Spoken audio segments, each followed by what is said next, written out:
Well, good morning, everybody. This is Dr. Tom Schlueter with today's Tom's Take. I'm here in Ann Arbor, Michigan.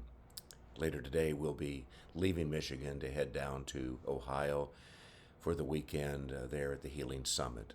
So please get on board with the Healing Summit. But I need to share something that the Lord's been revealing to me just in the last couple of hours here. I actually had done this blog last night when we first arrived, knowing that this morning I could just upload it and then it would be ready to go. But as I was waking up this morning, I just felt, no, there's something else I'm missing, and I decided to look in the book again, The Prophetic Destiny of the States, the book that was written by Dutch and Chuck, and now the new edition by Tim, about the prophetic words that were given over the 50 states, most of them back in 2003 and in 2004. Well, here we are again, and what the Lord was impressing upon me is where He's been taking me all week with these Tom's Takes. As you know, I've been dealing with thresholds, been dealing with doors. I've been dealing with the door of hope. It's a time of moving through, of acknowledging that we are in a new era, a new season, and the doors just kept on coming up. I shared yesterday that it was back in 2014 that I had this magnificent vision flying really high in the air, 30,000 feet, regarding this portal that the Lord wanted us to walk up through and be armored anew for this season. And sometimes, when you get those visions, those words, our first thought is, wow, this is going to happen like right now.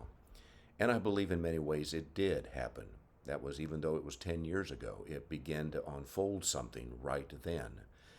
But as most of us know, prophetic words, visions, dreams that have been given, sometimes the interpretation is there, but the unfolding of it, the fulfillment of it, is not there yet in place. And many times we have to wait a season. It might be a year, it might be 5 years, it might be 10 years. I shared with you a couple of weeks ago that there was the word that Chuck and Dutch gave in San Antonio, Texas in December of 2003. Those two words have been like anchor points for the Texas Apostolic Prayer Network, and they were given to Texas years before I even became the coordinator of this network. But the Lord said, now is the time of its fulfillment, 21 years later.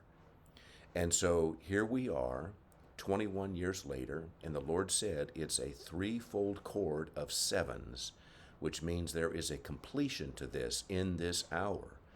Well, all of that was churning in me again this morning, and I thought, one of the things that I didn't do, we've been in Michigan now for the last several days, I didn't go back to this book and say, well, what did the Lord speak over Michigan? As if I'm here, even though we're on vacation, I want to know what the Lord spoke. Well, interestingly, and I'm not going to do the whole thing here because it's too long, but you need to go to Michigan. I don't know if it's in the new edition, but in the first edition, it is definitely a very long story about what was released in Michigan, again, 21 years ago, in April of that year. Okay? So there's a fulfillment season that is taking place even for Michigan. Now, what had been spoken at that time through Chuck and Dutch, especially through Dutch, it was regarding keys. Now, where I was going to go last night, and I'm going to go there first because you need to hear this. This was my devotion yesterday, and I want you to hear carefully what happened with Joshua and the Gibeonites. This is in Joshua chapter 9, starting with verse 1. As soon as all the kings who were beyond the Jordan in the hill country and in the lowland all along the coast of the Great Sea, toward Lebanon, the Hittites, the Amorites, the Canaanites, the Perizzites, the Hivites, and the Jebusites heard of this, they gathered together as one to fight against Joshua and Israel. But when the inhabitants of Gibeon heard what Joshua had done to Jericho and Ai, they on their part acted with cunning, and went and made ready provisions, and took worn-out sacks for their donkeys, and wineskins, worn out and torn and mended, with worn-out patched sandals on their feet, and worn-out clothes. and all their provisions were dry and crumbly. And they went to Joshua in the camp at Gilgal, and said to him and to the men of Israel, We have come from a distant country, so now make a covenant with us. And Joshua and the leaders of Israel did. They forgot one key aspect. They forgot to ask the counsel of God. And in doing so, they made covenant with actually one of the enemies that the Lord had told them was not to have access anymore in the land of a covenant, the land of Israel. No more. And yet now they were in covenant. And they had to honor that covenant. They couldn't back out. God is a covenant-keeping God, and he honors covenant above all things. So they were deceived. They had not asked the Lord, what ought we to do in this situation? Well, now let's go back to April of 2003, when Dutch and Chuck were here in Michigan. Dutch kept on getting references regarding keys and doors. What had happened with one of the former mayors of Detroit is that he had given the key to the city to Saddam Hussein, and in doing so had opened the door to Michigan, and especially to Detroit. And we would know that all this area, Ann Arbor, Dearborn, all of that area, has been infiltrated now by that spirit. And we're not talking about Saddam Hussein as a person. We're not talking about even the people as persons. It was a spirit of Babylon that was literally invited into Michigan by giving them a key to the city. I know about keys. Many of you already know, and I'll keep on sharing it, that my last name Schlueter means keeper of the keys. That's why doors and keys and thresholds and all of this are extremely important to me, because I have to be aware constantly and discern constantly. Lord, is there a door here that is open that needs to be closed? Is there a closed door here that needs to be open? According to Isaiah 22:22 and Matthew 16. Is there something that needs to be locked down? Now, in this meeting, this was a comment that Dutch made. I'm telling you right now, the Lord brought us here for these 3 days to do our part in the Spirit. We're going to take those keys away from the Spirit. It's not about a man, Saddam Hussein. It's about the spirit of Babylon. That same spirit that Daniel dealt with, that same spirit that you read about there. This is what this is all about. And this is the place where this nation's in. You can have the keys to America, you can have the key to this region, but I'm telling you, Chuck's right. It's not just this region. It was the nation. Now we're going to do our part. We're going to do the battle over Baghdad, as it were. We're going to do our battle. We're going to do our part to get the keys taken back while they do their part. Wow. Now, let me put this in another time situation.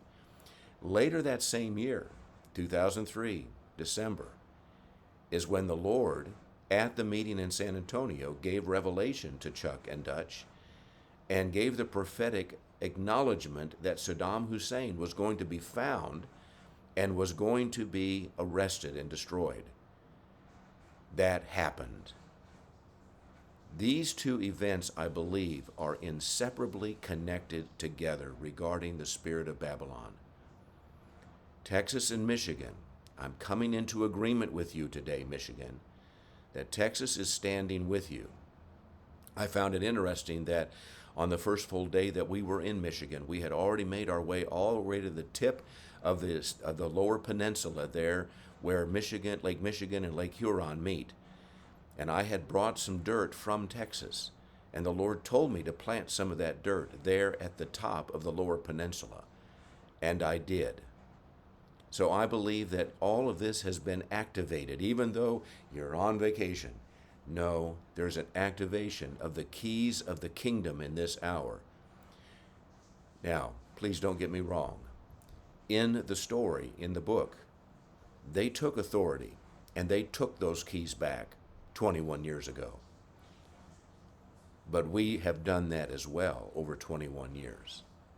But I do believe that now we are in the moment, in the season, 21 years later, threefold chord of sevens, where God is saying, I'm honoring that request today. And the keys are coming back into the possession of the ecclesia, into the possession of Michigan, as I destined it to be in the beginning. This is a significant time in Michigan's history. Come into agreement with me today, if you will, that Michigan is on its path now to the fullness of the destiny God has desired for it. They were deceived. They gave access. They gave covenant without consulting God. Well, so have the rest of us. So had Texas. And Texas went through a long series of initiatives over the last couple of years to eradicate the spirit of Babylon from our land. And that will continue to do until it's completely gone. But a major victory over Babylon has been accomplished in Texas. I carry that mantle of victory here today in Ann Arbor. Kay and I will be driving through Dearborn later and Detroit later as we make our way to Ohio. And we will make sure that that key is put in the door, and the key to Babylon, the door to Babylon, is locked permanently.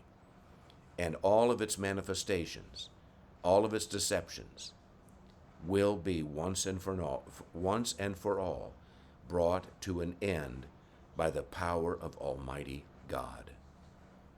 We bless Michigan. We bless this beautiful land. It has been gorgeous to drive through this state. And my heart was always aching because I knew that there was a drastic move away from God and His covenant in this land over the last couple of decades. But no more. Let it be said today, Michigan is back.